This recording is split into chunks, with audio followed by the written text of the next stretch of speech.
So we're live, or at least I am.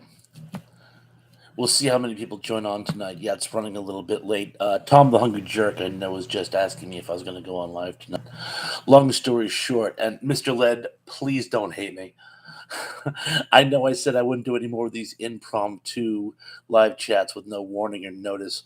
I only recently found out Dave was not going to be able to do his show tonight and told me that I was more than welcome to fill in. The only problem was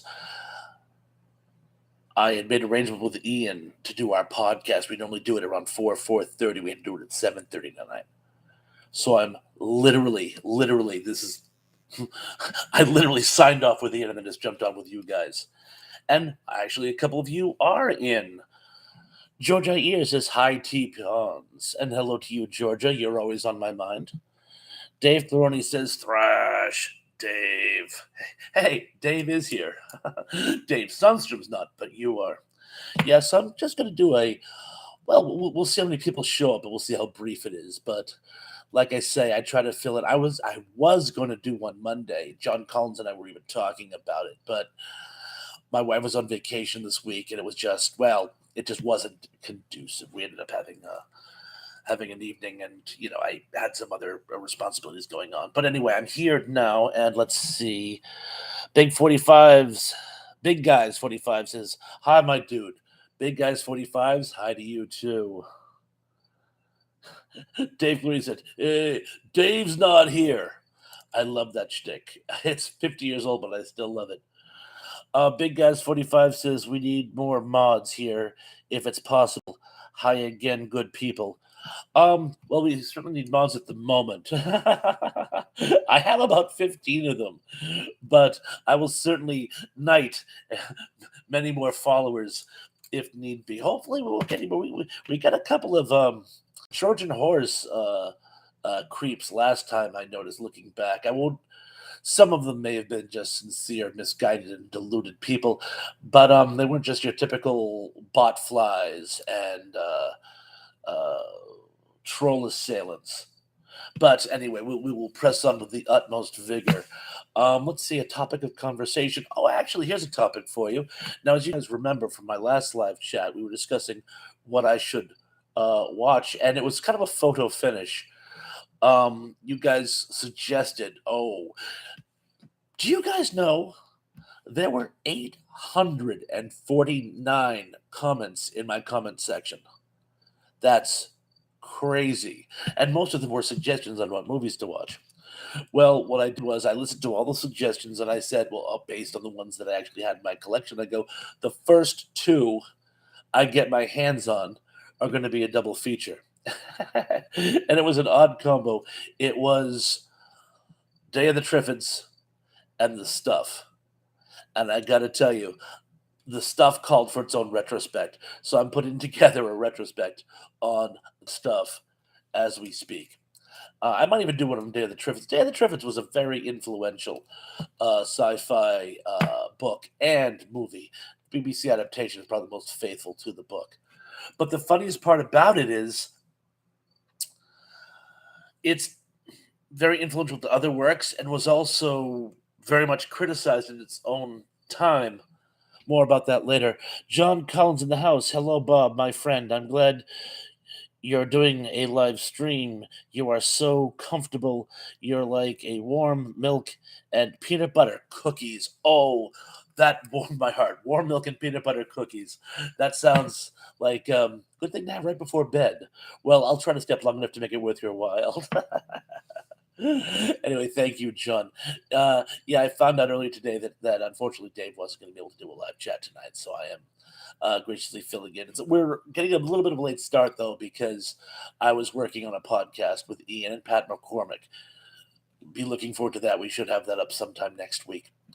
So anyway, yeah, thank you very much for your suggestions. I watched this stuff when I was in high school. The funny thing about this stuff is I wasn't quite as crafted a film aficionado, so a lot of what the stuff was trying to do kind of went over my head. I didn't realize it was an homage.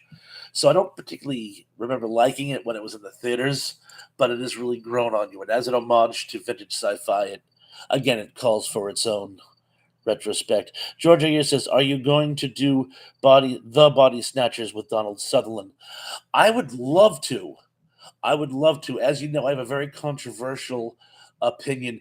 I actually slightly prefer that one to the original for a number of reasons, and I really should. And you know what? There's a lot of similarities between Body Snatchers and not only Day of the Triffids, but also the stuff. I actually mentioned that in my retrospect. There's a similarity to any of you who've ever seen the Alfred Hitchcock uh, TV episode Special Delivery. You'll know exactly what I mean. And I don't want to give the game away, but if you can, check it out. It used to be on YouTube. Wajemin says, "Hello, Thrash and everyone." Wajemin, hello to you. So glad you could make it, by the way. Oh, and I love your most recent series of jokes, by the way. Great stuff. Check out Wajemin if you haven't already. Cindy D, my first mod. Cindy D is in the house. Hello, everyone.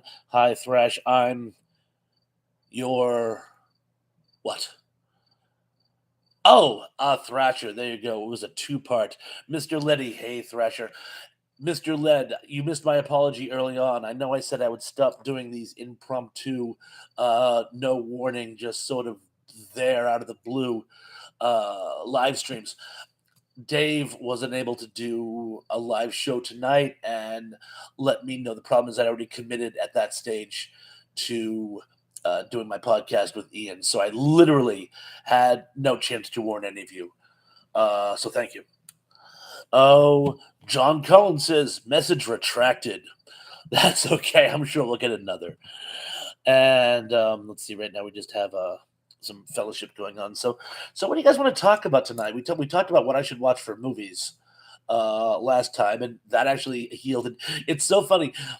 We were also talking about Carnival of Souls, which is sort of like a Twilight Zone episode extrapolated into a feature film. I almost watched that. It was the movie that was underneath the stuff, which means if the stuff was misplaced, I would have watched Carnival of Souls last week. But any ideas for topics of conversation? Things you'd like me to do on my channel for upcoming events, future projects, just topics for future live chats. I'd love to do that. Oh, Cindy D. Oh, by the way, for those of you who are coming in, forgive me if I'm repeating myself. I actually talked about that a little earlier. I went and just picked the first two out of my collection that we had talked about. One was The Stuff, and the other was Day of the Triffids, and I loved both of them. Thank you for the question, Cindy. Mr. Lynn says, "It's all good, buddy. I was thinking of you today, wondering when you were going to reappear." Was I gone that long? It was fun. I was talking with John earlier. I almost did a live chat Monday, but some personal responsibilities took precedent. But I'm here today and at your complete disposal. John Collins says, "Hey, Bob, you may know I'm not a huge science fiction buff, but I recently purchased They Live on Blu-ray. I believe they missed an opportunity. They should have also explored the alien planet also." That is an excellent point. And I wouldn't have been surprised. They probably would have done that if the film had called for a series, like a sequel and maybe a whole franchise like they've done with so many other sci-fi from that time period. The problem was I think they realized after the fact that the whole thing sort of hinged around Roddy Piper. So when they killed him off, you really couldn't do a sequel. They actually killed off both of the characters. They kill off David Keith and Roddy Piper, and it's like, well, gee, really, what have you have left? Oh, and by the way, trivia question: that fist fight scene between David Keith and Roddy Piper was at one time the longest single melee fight sequence in American cinema. I believe it's been beaten since, but it goes on for about 6 minutes. Georgia here says, "Have you thought about doing anything on A Stranger in a Strange Land?" I have. In fact, we talked about that. Um, I'm gonna have to rewatch the post. That we had an idea. We had an idea for future topics, and I can't remember what we decided on. And I think I started doing other projects, and it just sort of fell through the cracks. And George, I'm really sorry. I'm going to rewatch my Stranger in a Strange Land retrospect, and then pick up where we left off some months ago. That's the funny thing about my channel is I've been doing so many innovative things that sometimes I forget some things that I started that I had intended to leave off. I still have to do my second chapter on my Brian Aldiss Hothouse read through. BK on the air says, "Hey, big guy." BK, hey to you too. Oh, he first of all, if you haven't subscribed to BK on the air, you have to. His podcast is just amazing, but he also does great stuff. He posts retro commercials, and he did one today. Was it? I'll give it Goofy Grape. It was that Kool-Aid ripoff from the 70s that I remember drinking as a kid, which is probably why my teeth are shut. But he does a lot of retro commercials. And check out his channel. He's got some great stuff. I remember Goofy Grape. And Kugel. You guys remember Kugel? I begged my mother to get Kugel, and then I couldn't finish the jar of it. It tasted like paste. I did not like it. Cindy D says, "Hey, Kool-Aid, LOL." Vicky on the air says, "Funny Face." Yes, that was it. It was called Funny Face drink. And what would happen is each flavor had a specific, the fruit with a funny face on it, and its own humorous name, like Goofy Grape and Oblivious Orange and some others that elude me. Daryl Johnson in the house says, "Bob." Daryl, how you doing, man? Good to see you too. So far, we've just had some impromptu stuff. I've spent most of the time explaining to people why I'm late and talking about the films that I saw from last week. Remember, you guys suggested about 200 or 300, and of that, I settled upon Day of the Triffids and the stuff. Mr. Lid says that's a riot. 6 minutes of beating the crap out of each other, then get up and walk away as best friends. Put the glasses on. I love that movie. That's in regards to the stuff, and that's basically how it worked. That was the thing about Roddy Piper movies. They never contributed a lot of time into things like coherence. Things worked out because it was germane to the plot. If any of you seen Hell Comes to Frogtown, which is an absolutely amazing movie, if you haven't seen Hell Comes to Frogtown, it's possibly the best post-apocalyptic comedy ever made, and he is phenomenal in it. Check it out. It is a schlock movie, so bear that in mind. But check it out. And again, he just basically almost ad libs the whole way through it. Daryl Johnson says, "Don't forget to hit the like button." Yes, thank you. And if you haven't subscribed, please subscribe. You know, I got to tell you folks something. This is just operational stuff. I've had a lot of milestones with my channel. My watch time is through the roof. I'm going to try to do more and more of these live streams, not just because you folks eat it up, and that's great, but also because my watch hours have been very positively impacted. Also, I don't know if you guys, I told you guys, I recently hit 10,000 hits, and which I know pales in comparison to a lot of other people, but for me, 10,000 hits, that was a milestone. And here's the weird thing. Last week, one of the biggest live streams I had, 849 comments in the comment section, and I lost 2 subscribers. 2 people unsubscribed after that show, and I'm like, "What? Something I said? Maybe I didn't get to one of their comments. If it was you out there, please forgive. But again, please subscribe. Tell your friends to subscribe. Let's just have a whole subscribing thing going on. I need enough subs so that I can blockade England." Anyway, moving forward. Terrell Eugene Bellinger, happy Wednesday, Thrash. Terrell, happy Wednesday to you as well. Terrell Eugene Bellinger says, "I mean, happy Thursday. I'm confused." You know what the funny thing is? I should have known that. It's Thursday the 11th, my granddaughter's birthday. Cindy says, "We love your live streams. Thank you so much. I have so much fun making them. I really, really do." Big Guys 45 says, hit the like and subscribe button, everyone. What he said. Terrell Eugene Bellinger says, "Congratulations, thanks." It's nice at these milestones. If I could just get some more subscribers, that's the thing. I'm hovering around to 160. If I could just get that magic 1,000, I've actually crunched some numbers with my watch times and stuff. If I do these live chats and had, say, maybe 100 people instead of 20 or so, that could actually put me into possible monetization from the halls of monetization level. Darrell Johnson says, more than like visitors just in for the stream.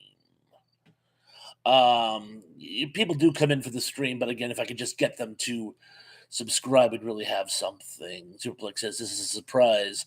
Yes, Dave had to cancel at the last minute, and I was doing a podcast, but managed to do a surprise live stream. Glad you could make it, Zoop. Skipping down, a lot of people having fellowship. Mr. Lid says, way to go, Thrash. I told you to keep it up. You can do it. I have no intention of not continuing. I will continue. We will fight all in the fields and in the hills. We will never surrender. Darrell Eugene. I'm sorry. I keep saying Darrell Eugene. It keeps skipping. Darrell Johnson says, hey, big guy. Hey, Darrell, how's it going? Big Guys 45 says, Thrash Pondo, Pawns. Are people allowed to self-promote their channels here or not? You're more than welcome to. I'm always okay with that. I also sing people's praises. For those of you who haven't checked out Big Guys 45s, please do. Please do. Much like Superplex, I'm not doing that. We're a community here, and community should help one another. And Big Guys 45s, if you could plug my channel while you're at it, we will have a cross-promotion thing going on. Love it. Lance Chaffin in the house says, hiya, Thrash. Lance, hi to you, too. Good to see you. Good to see you. I'm glad you could make it, by the way. I had no time to promote anything for myself or others so far tonight. Daryl Johnson says, don't forget to hit the like button. Thank you. Yeah. Daryl, you're my cheerleader. Just keep reminding people of that. Terrell Eugene Bellinger says, Olivia Newton-John passed away. Quite a tough week. It really, really has been. 73 years old. She was a heavy casualty. Excellent performer. I wouldn't say I grew up with her, but she was part of that whole musical renaissance that was going on when I was a kid. Very much will be missed. Liz Jeffins said, Thrash, where's my wrench? That's a good question. Let's see. Oh, I'm sorry. I just reported you by mistake. You are now a mod. You're part of the mod squad. Oh, and by the way, Big Guys 45s, would you like to become a moderator as well? You said we need more mods. Boom! Big Guys 45 is also one of my mods. You're in my mod squad. Zuplex asks, any new creepy top 40 hits? I have a couple in the works. John Collins asked that I do My Sharona, and I'm putting some together for that. I really want to do something with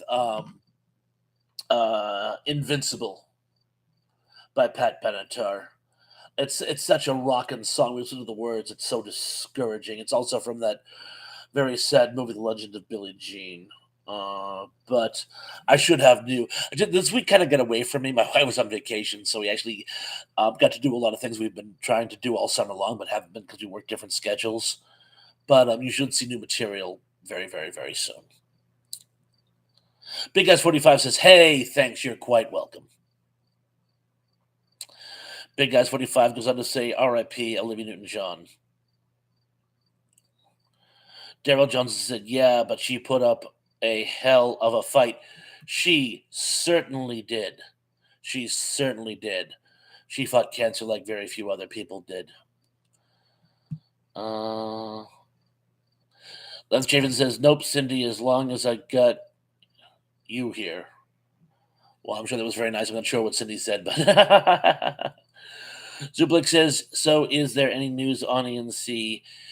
he missed a live chat on this Monday. We just did a podcast together with Pat McCormick from the Golden Rage. If you haven't subscribed to Pat McCormick and the Golden Rage, please do. But yes, we were talking about bands that broke up due to huge fights. And so I just saw him only a few minutes ago. Ken Wilkins says, a good evening, Thrash. Good evening to you, my good friend. Cindy D says, what's your favorite Olivia Newton-John song or performance? Oh, that is a very good question. You know, you're gonna find this hard to believe. She had a musical special in the early 80s, right after Let's Get Physical came out. And she did a song about political intrigues in the United States, and it went on to go on to become this sort of post-apocalyptic, post-World War III type situation. And I've been looking for that for years because it wasn't so much just a music video as almost like a stage performance. But I don't know the name of it, and I can't find it. I can't even find a listing to her TV special. I'm starting to think I may have dreamt it. But other than that, let's just go with Grease. Zublik says, I honestly love you. Oh, Zublik, I'm going to blush. Unfortunately, I'm already married. And yes, I know you're talking about Olivia Newton-John.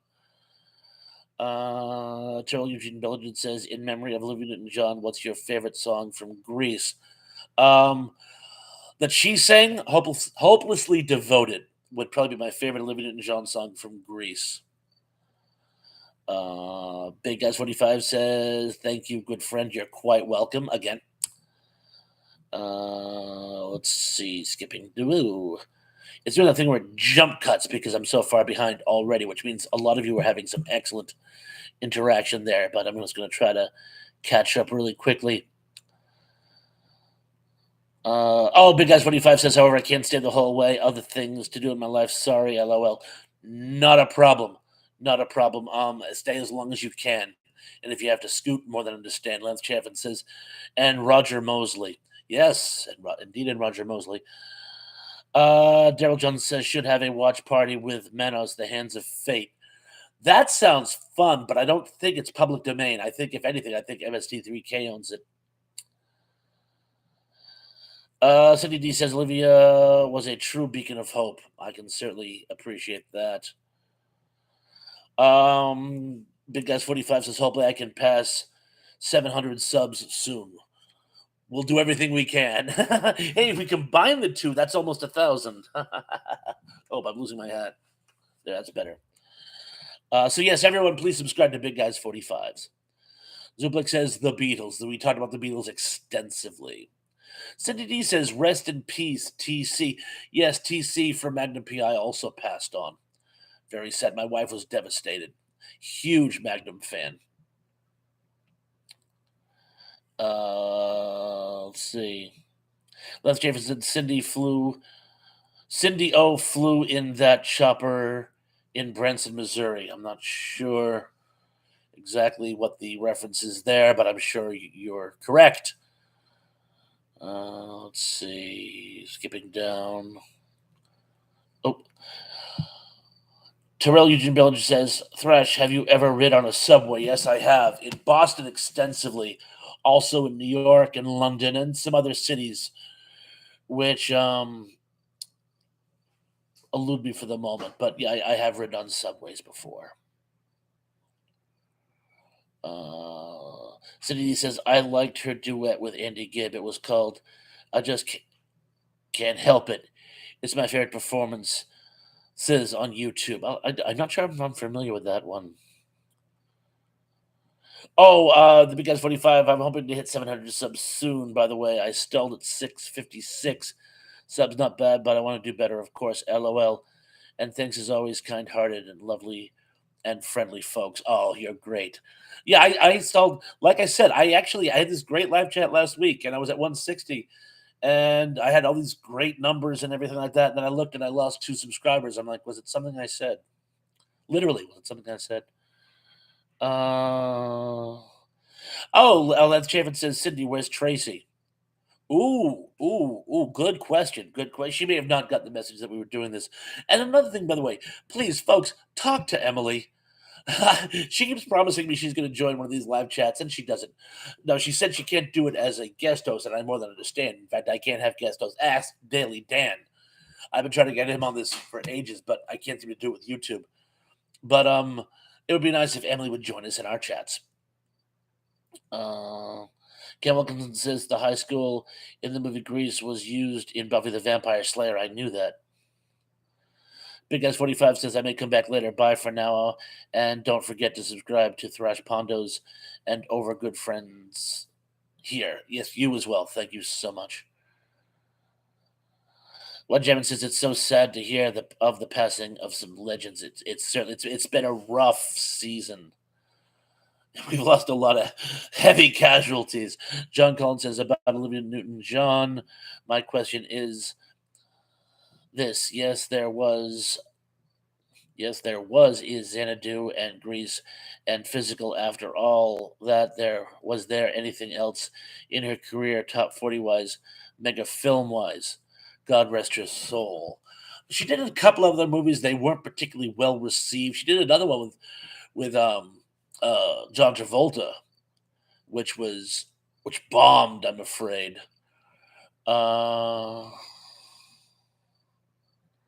Let's see.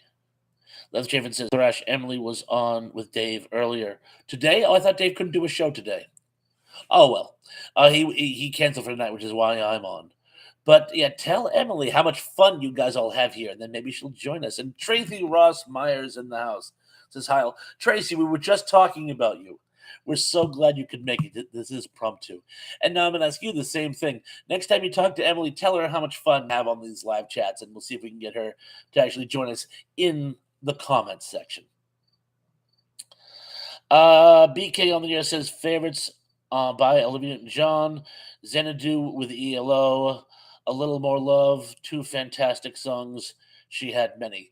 She really did. She started out as like a rockabilly singer, with like B-17 and some other great stuff. Let's see. A lot of people saying hello to everyone who just joined. I think I'm actually caught up. Again, at the risk of sounding like a broken record tonight, I had 849 comments last week. That was crazy. Crazy. I'm crazy for trying to sing on this channel. Ken Wilkinson says the role of Sandy in Grease was offered to Marie Osmond. That's a toughie. I can't picture anyone other than Olivia Newton-John doing it, but I think Marie Osmond would have been a perfect Sandy. Huh. That's a toughie. That's a toughie. You guys tell me. Can you picture Marie Osmond doing it? Is it Marie or not Marie? Darrell Johnson says, well, Anne was drunk and doing 90 when she hit that house. She's lucky to be alive.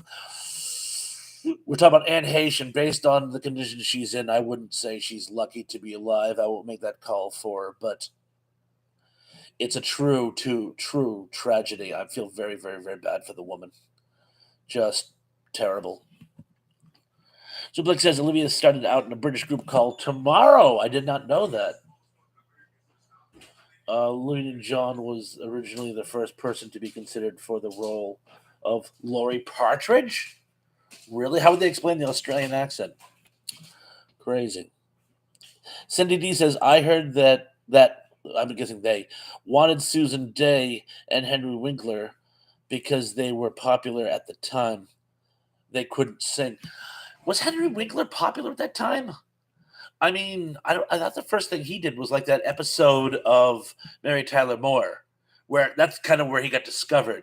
Also he was in the Lords of Flatbush. But Zuplex says we don't know if Anne was drunk. There was something on AOL today that said she may have tested positive for drugs, but you know how these rumors get started online. I can't, in good conscience, pass on anything. Mr. Lid says, hey there, Lance. Said hi to you long ago. Yeah, that actually happens a lot. The comments scroll so rapidly, like we'll say hi to each other or to someone, and it just vroom, because it scrolls right by. Nobody notices it. Zublik says tomorrow was a British version of the Monkeys. I can see that. So they had an American Davy Jones. Tracy Rossmeyer says you don't need to scream, Lance. Because it's all capitals. Well, Jamin says this is the first to hear about Anne Heche's. So sad to hear. It really was. It really was. Um. Oh, by the way, Tracy, you were telling me how hot it was down in Florida. The heat finally broke here. By the way, and the humidity too. We can actually sit on our deck like a person and breathe the air. It was getting bad. I was getting winded just walking to my car for a while. But yeah, it's under 70 now. Much better. John Collins says, Tracy, I wish we lived closer because you would be an awesome lunch companion for my wife and I. We could wax nostalgic about Chicagoland, pizza, hot dogs, and such. Ah, well. By the way, John, my mother's friend who lives in Florida, lives in Briarwood. I want to say Briarwood. She told me, and I'm having trouble remembering it now. It's somewhere on the West Coast, but my understanding is it's somewhere between where you live and where Tracy lives. Let's see. Tracy says maybe we could meet up in the future. I was going to say Florida's big, but it's on the other side of the planet. Holy cow! The foundation is in the house. Morning, everyone. Got you on the background whilst I get ready for work. Thrash, thumbs up. Foundation, thumbs up to you as well. And if you haven't checked out the Foundation, you've got to. He comes out with these super funny little video posts. It's usually something he's doing an art project and it's in sped up motion and it's usually some very like humorous thing and you watch him draw it and in the end it creates this like cute little oftentimes disturbing but very funny little image because he's been doing a lot of end of the world predictions now. Alien invasion, pandemic, that was a good one, but check out the Foundation. He's got some great stuff. Mr. Lid said, Thrash, in your version of Invasion of the Body Snatchers, I seem to remember a nude scene. Who was that actress? I don't recall a nude scene in Invasion of the Body Snatchers. I'm assuming the dead Donald Sutherland one. Well, there were two principal actresses. One was Angela Cartwright, one of the Cartwright sisters, and the other one was Maud Adams. I can't. I'm drawing a color blank here. Let's go with Maud Adams. I don't recall either one of them ever being undressed, but I probably saw it the made-for-TV version.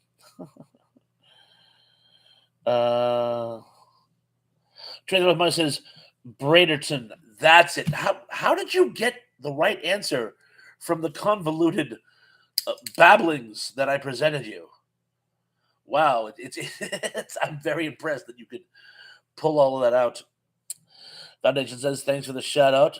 Always appreciate it. Well, thanks for the great content.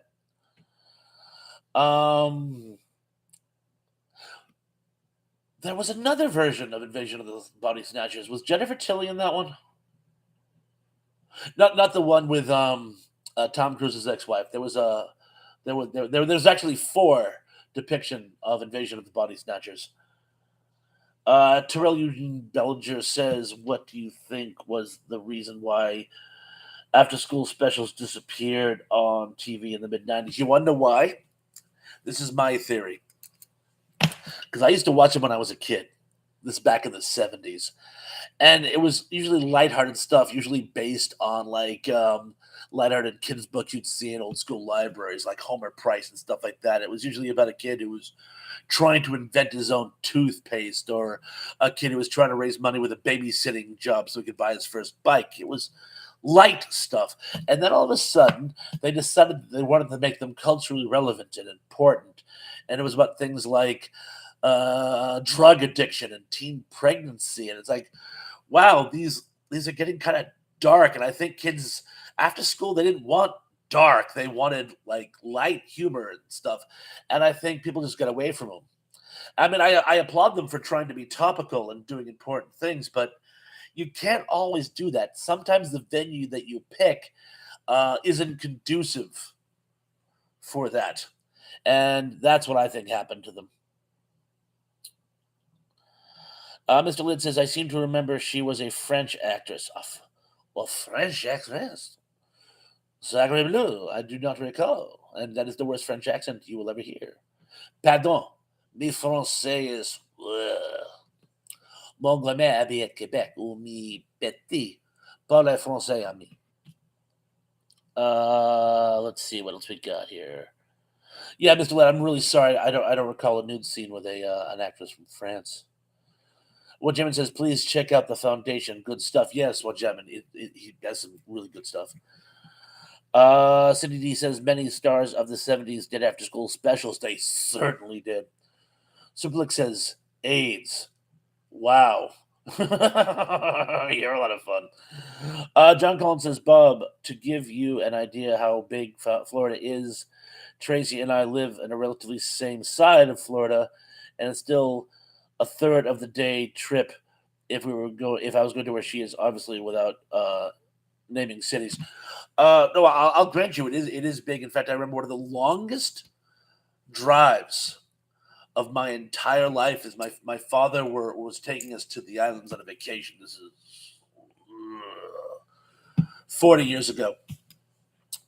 And we stayed at his mother-in-law's, my step-grandmother's house in Daytona.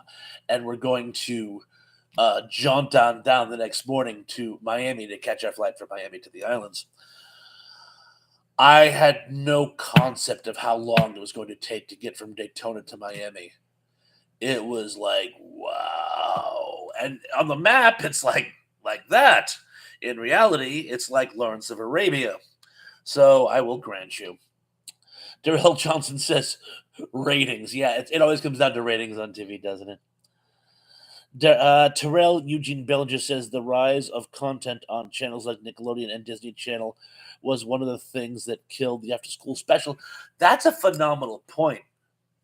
Now you have whole networks which dedicate themselves to kids, so kids don't have to put on the major network and just wait till their stuff comes on. They can just put on their network and veg. That's a very, very good point. Ozerblick says after school special about AIDS. Enough with the HIV. Cindy D says teenage runaways and drinking was the topic I really remember from those after school specials. I agree, Thrash, they became too dark. There was one about a runaway. And she was probably 13 or 14, but to me, she seemed like a much older woman. But there was one about a runaway, and she meets this other runaway kid, and she's a diabetic or something, and she almost dies because she doesn't have her insulin. And I remember watching it, and it got really disturbing. And she hangs out with some hippies who want her to take inappropriate photos, and I'm like, this is a kid show, and I was a kid at the time. And usually when kid shows get grim, I'm like, oh, wow, cool adult topics. But no, that didn't seem as a cool adult stuff to me. Mr. Lynn says, my bad, I must be mixing up my movies. I'm thinking of Genevieve Buggio spelling. I'm going to research that because it's starting to interest me now. There's got to be, Big 45s is back. Big 45s, Big S 45 says dinner time around now. Just checking in quickly. Oh, hello, goodbye. But Mr. Lynn, I am going to check on that. John Collins says discussing They Live Again. I particularly happen to not mind it per se, but the end of that movie did not need that particular nude scene. It did nothing for the plot. It was totally gratuitous. That actually was done, I can almost guarantee you, they were trying to get an R rating just because R-rated movies were the thing back then. It's sort of like in Student Bodies, where they do that little blurb in the middle where the guy says the obscenity so they can get the R rating.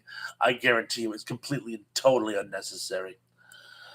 Ziplik says, I only remember after school specials dealing with topical matters.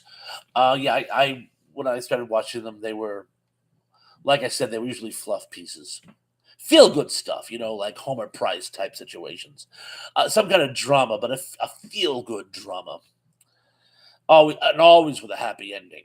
It might be about two kids feuding in the neighborhood, but at the end, they've all become friends. Mr. Lynn says, "Big guy, I thought you bounced." Oh, he's talking to Big Guy's 45. I'm sorry. Some people call me Big Guys. When I see Big Guy, I think you're talking to me. um, Darrell Johnson says, "Found the nude scene for the invasion of the body snatchers. It was Brooke Adams. Did I say Maud Adams? I'm so sorry. I meant Brooke Adams, Miss Adams. Breast could be seen. Naughty, naughty, no Miss Scotty." Cindy D says, "Portrait of a Teenage Runaway." Yes. And I saw that when I was 7 or 8 and found it to be way, way out of my ballpark. Terrell Jr. Bellinger says, "Technically speaking, Fox was launched on December, bite my tongue, October 1986 with The Late Show starring Joan Rivers, which was an attempt to compete against Johnny Carson. You know the whole story." I sure do. He never forgave her. Johnny never forgave her for that. Not that she took this show that was going to be competition to him when she'd actually committed to him already to do X number of guest hosting gigs. The fact he didn't even tell her. I guess he just called her up and said, "You could have at least told me," and hung up and didn't speak to her again for the rest of his life. At least that's the story I heard. Did I ever tell you my Joan Rivers story? Okay. If I have, tell me in the comment section to stop, but it's too late because by that time I'll have told the story. When I was in high school, of course, as you know, I live in Cape Cod, and there's a venue down here called the Melody Tent, which does music, stand-up comedy, that type of thing. It's a small stuff, so the tickets are usually very expensive. But they used to have general seating, and they never bothered to tear tickets. You would just each ticket was for a specific seat. So that's how they were able to police the seats. Just there couldn't be two people in the same seat, so one person would clearly be lying. Well, some friends of mine have told me that the trick is on shows that don't sell out, you just sort of wander around like you're chatting with people, and then right before the show starts, you hop in a couple of empty seats and figure the seats either didn't sell or the person didn't show. Now, my mother's as straight as they come. She wouldn't steal a free sample. But her friends, she has two friends who are going, and they say, "Oh, why don't you go? Why don't you go? Why don't you go?" She said, "We can't afford it." And I come up with this plan. And her friends are like, "That's brilliant. That's brilliant. We've actually seen people do that. Why don't you just?" And Mom was like, "No, I can't. That's tantamount to stealing." Oh, nobody cares. Nobody cares. So we go to this Joan Rivers show, and apparently they had gotten wind of this tactic. And while we're wandering around pretending to get to our seats, like 5 ticket checkers come. "Can I see your tickets, please?"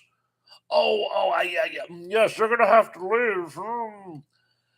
And they throw us out. My mother, who's hideously embarrassed by all this, I'm laughing it off. One of the kids who threw us out was a kid I went to school with. I'm laughing it off. She's hideously embarrassed. But here's the kicker: her two friends, we were their ride, so we couldn't leave. We sat in the parking lot on the hood of our car because we were there. So they couldn't make us leave there. We were the rides of these people. So we sat on the hood of the car. We could hear her entire routine because again, it's a small venue. So we got to hear her act. We just couldn't see her. But my mother was mortified that she had to sit there and wait for her friends to come out after we had basically been thrown out of the venue. It was looking back, it was very funny, but let's see. Skipping down, Ziplik says, the only network I recall showing after school specials was ABC. I remember the ABC after school specials, and he says I think CBS showed them too. Let's see. Darrell Johnson says, "Don't forget the like and subscribe button. Thank you."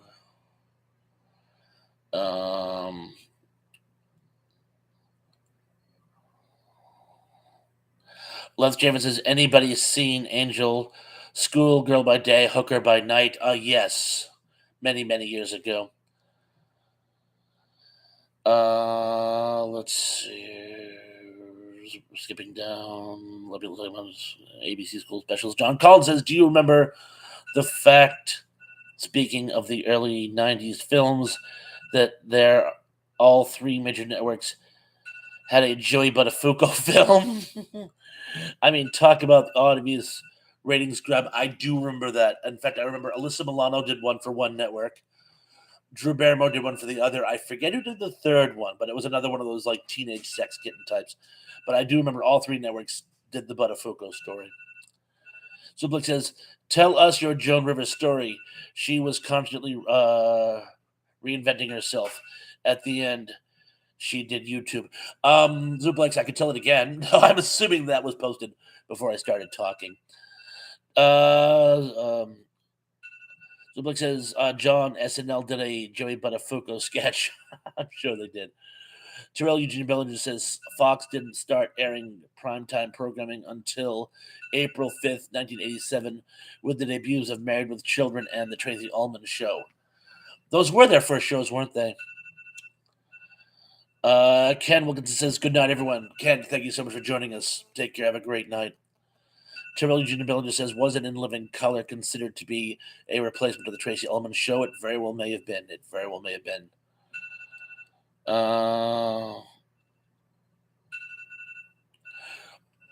Zublik says, "Hardcore. This is about T-Pod's sex tape." No, Hardcore was an investigative journalism show back in the 90s, 80s. Skipping down. Lance Javen says, "Phone call." Oh, no, that's my daughter's alarm is going off. I think she's asleep, and I don't have the heart to wake her. If that's what you guys are hearing. Mr. Lynn says, "I remember hearing that Phyllis Diller's Joan Rivers routines were pretty racy for the time. They really were." Zublik says, "Danny DeVito portrayed Joey Buttafuoco in the SNL sketch." Oh, I have to check this out now. I have to check this out, too. Les Javen says, "Pat's doing Get Smart next week." Oh, that's great. That's great. I love Pat's rendition of the Get Smart theme song. John Collins says, "Speaking of Joan Rivers, Johnny Carson's feud in that same vein. There's a great movie called The Late Shift about Letterman and Leno. Plus, Carson should not have been mad at Joan because the show failed. It did fail, and something she deserved that. But it was the fact that Johnny had done so much for Joan's career, and had recently he made her all but official co-host. Like shows he didn't do, she would have automatically been given the opportunity to host. Sort of what he did with Jay Leno not long afterwards. It was the fact that she took this other show without even bothering to tell him. And a lot of people say, "Yeah, that's show business." Perhaps so, but it's not fair. She should have at least had the decency to tell him. Zublik says Carson harbored grudges. He was notorious for that. That was one of I wouldn't say a character flaw, but that was one thing known about him, that when he was mad at you, he held on to it forever. Sadini says she was his permanent substitute. Thank you. That was the term I was groping for. Not permanent guest host, permanent substitute. And I like Jay Leno's headlines. Jay Leno was great. Another Massachusettser. Superplex says, "I think it was a policy by NBC to have a permanent guest host for the Tonight Show." Was it? I know he had many guest hosts over the decades, but I didn't know that there was an official permanent one. But I know Pat Paulson, I guess, did a bunch, and but I didn't know that there was a one dictated by the network. Terrell Eugene Bellinger says it was a shame that Tracy Ullman show wasn't really brought up in nostalgic conversation, while Living Color is still fondly remembered for pushing the envelope and breaking barriers. Well, I think you hit the nail right on the head. I saw the Tracy Ullman show, and I remember it had its moments. Its musical numbers seemed to work, and the comedy bits were pretty good. And she is a very solid comedian and entertainer, but it didn't push the envelope. Living Color did. Number one dude in the house. Number one dude says, "Great to see you, Thrash. Where is Ian C as your helper tonight?" Ian C and I did a podcast earlier. That's why I had to do this a little bit later tonight. Ian C and I did a podcast, and he had plans for afterward. But I'll tell him that you were asking for him. Mr. Lid says they promised Carson a spot. A lot of they promised Carson spot to a lot of comics. They certainly did. Yes, they certainly did. Sorry, I was saying ta. Let's see. Oh, and the David Letterman top 10 list. Let's jam and bones up there. Were great. Let's see. Zublik says yes. Johnny had so much downtime that eventually NBC decided on a regular guest host. Yeah, that was actually a joke I saw in some show that he was still hosting the Tonight Show in the 21st century, just twice a year. Let's see. Oh, it's he says top 10 list and the stupid pet tricks. Yes. John Collins says, however, Bob, will I agree with you? She should have told him. If we're on his first, second, was it like he was ever going to give her the show when he retired? Meaning Johnny gives Joan the show to host. It is my understanding that John had, I don't want to say named her as her successor. That seems a little overly dramatic, but he was pressing for the network to make her his replacement. When he did eventually retire, that of course went to Jay Leno. But again, that could have been over dramatization. He certainly had made her the permanent replacement, and while it would be unfair to say that he created her, he certainly helped her invaluably in her career. I wouldn't have known who she was if it wasn't for the Johnny Carson show. Most people I know first saw her on the Johnny Carson show, so she certainly owed Johnny more than she could repay. Ziplik says in the end, Johnny had 3 months off, at least. Oh, Lance Javen says where Jerry Lawler slapped Andy Kaufman. You're talking about the David Letterman show. That's a great installment. And Lawler has finally come forward and said that he and Kaufman put that whole thing together. Kaufman didn't know he was actually going to slap him, but he said right when he got up, Kaufman was like, he kind of gave this look like, I know where you're going. Go for it. I know where you're good. That whole scene was, I don't want to say staged because it was all ad lib, but the rivalry was something the two of them put together for publicity, and it worked in spades for both of them. Daryl Johnson. Watch Conan Needs a Friend with Bill Burr. I damn near passed out from laughing so hard. Bill Burr is absolutely outstanding. I think he's very, very, very funny. Won't get into the politics, but he's very, very, very funny. Zupalik says, T-Pons, whom do you prefer, Dave or Jay? I would have to go with Dave. Terrell Eugene Bellinger says the only one important thing that the Tracy Ullman show was known for was being the launching pad for The Simpsons, which started life as an animated shorts before branching out on its own as a show. And originally, it wasn't even supposed to be them. They wanted his rabbit characters, and he either wouldn't use them or he was contractually obligated to not use them. So he threw together a show loosely based on his own life as a kid, changing the main character to Bartholomew versus Matthew. Let's see.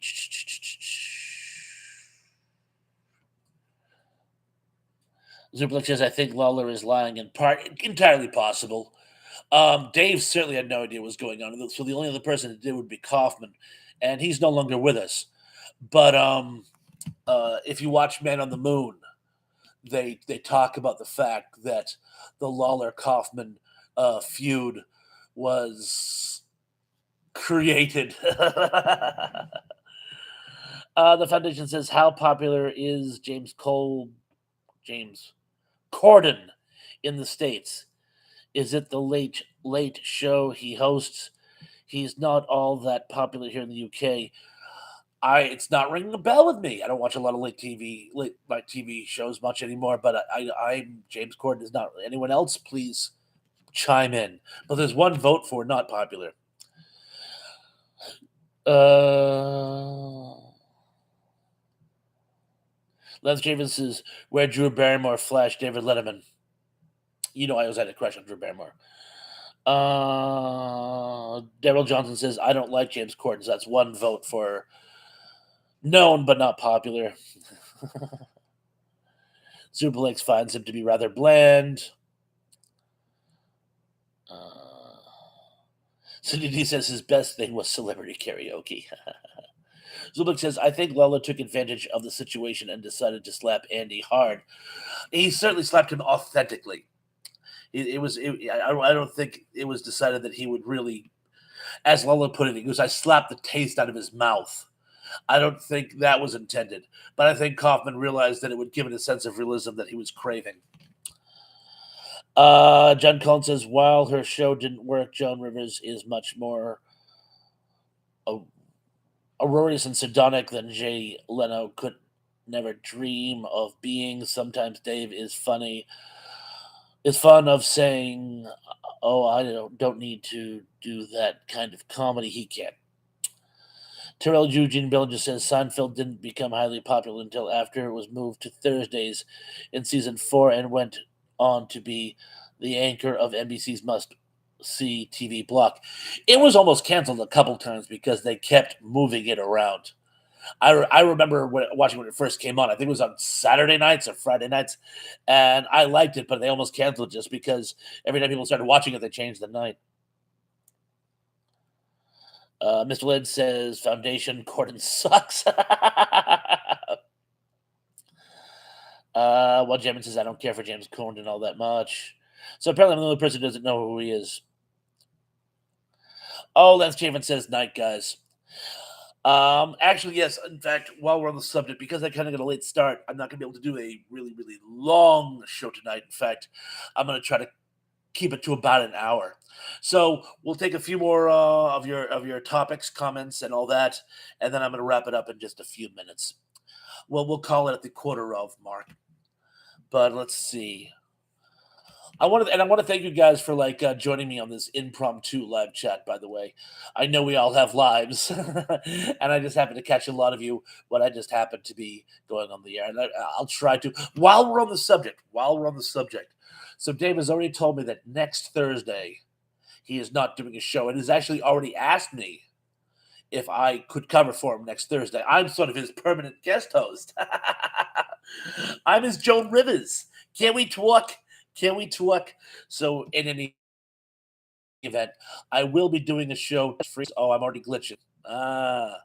So we'll probably if I freeze up, that'll be the sort of game ender, you might say. But I definitely will have a show next Thursday night. Watch for a notification as far as the exact time. Cindy D says, I got the notification, Thresh. You did? I didn't send one. Well, I'm glad you got the notification. Did Dave send a notification? That would have been very nice of him if he did. Terrell Eugene Bellinger says, good night, Thrash. Good night to you. It's like the Waltons. Good night, John Boy. Good night, Liz Girl. Good night, Jim Davies. Zuplik says, which was the most tragic breakup of bands in your opinion, T-Pods? Oh, no. No. You're going to have to watch the podcast, Retro Serial. And then probably not next Monday, but the Monday after that, we'll be doing the live chat. I don't want to give the game away. Pat gave us some gold material. And if I just cut to the chase, it wouldn't be doing any of us any favors. So you'll just have to watch, Mr. Zoop. John Collins says, don't give up, Bob. Don't give up, Bob. We're all still here. You are the voice of every man. Oh, that is one of the nicest things anyone has ever said to me. Oh, I will never give up. I will never give up. I will continue this till my dying breath. Zublik says, are you going to be a fashionista too, T-Pons? I sincerely doubt it.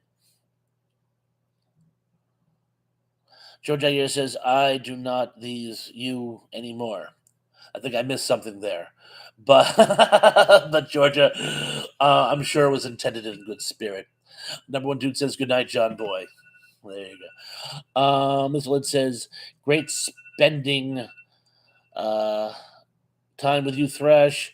See you next week. Good night, everyone. Good night to you too, Mr. Lynn. Thank you for joining us. Remember, next Thursday. Next Thursday. Cindy D says, Fleetwood Mac. They were certainly discussed. Zublik says, too early to say goodnight. Ah, yes, but I remember I got a late start. While Jevin says, I got a notification.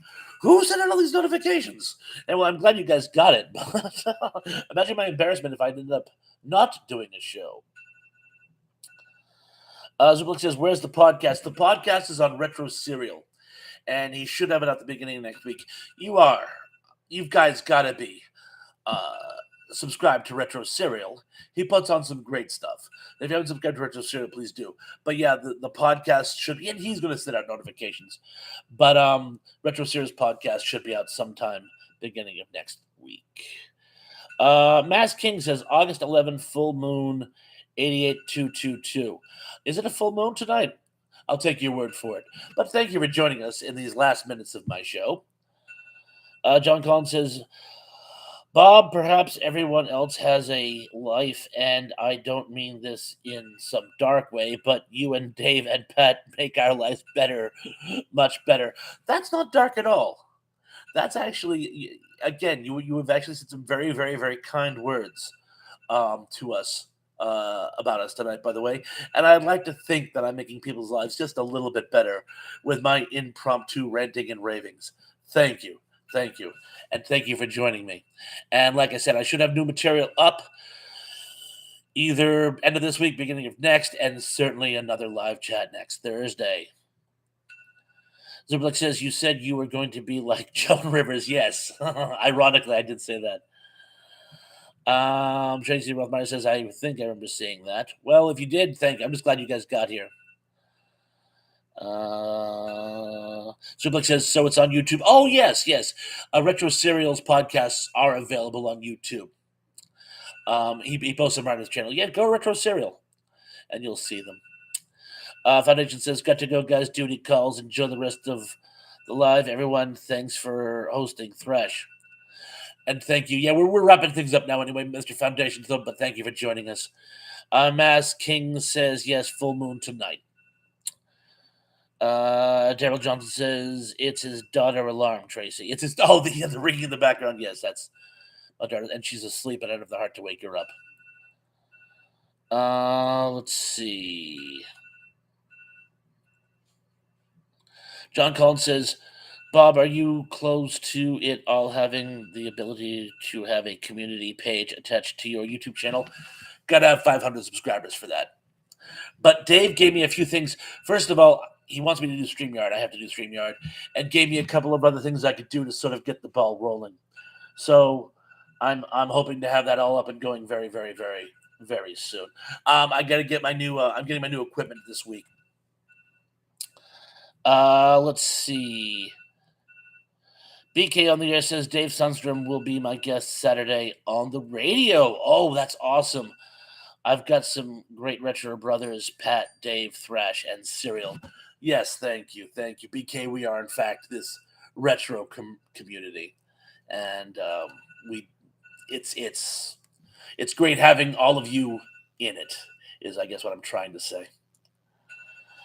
Gerald Johnson says, cat videos, Bob, cat videos. I am not doing cat videos. I don't even have a cat. Nor do I think I'm going to get one. Anyway, well, I got to tell you, we're already past the quarter-hour mark. So anyway, let me just say, guys, thank you so much for joining us tonight. I've had an absolute splendid time. Guys, Cindy, you subscribe to BK. Wonderful. Keep watching. Be good. Be safe. Be careful. Looking forward to seeing you all again very, very, very, very, very soon. And remember, next Thursday night. Anyway, peace.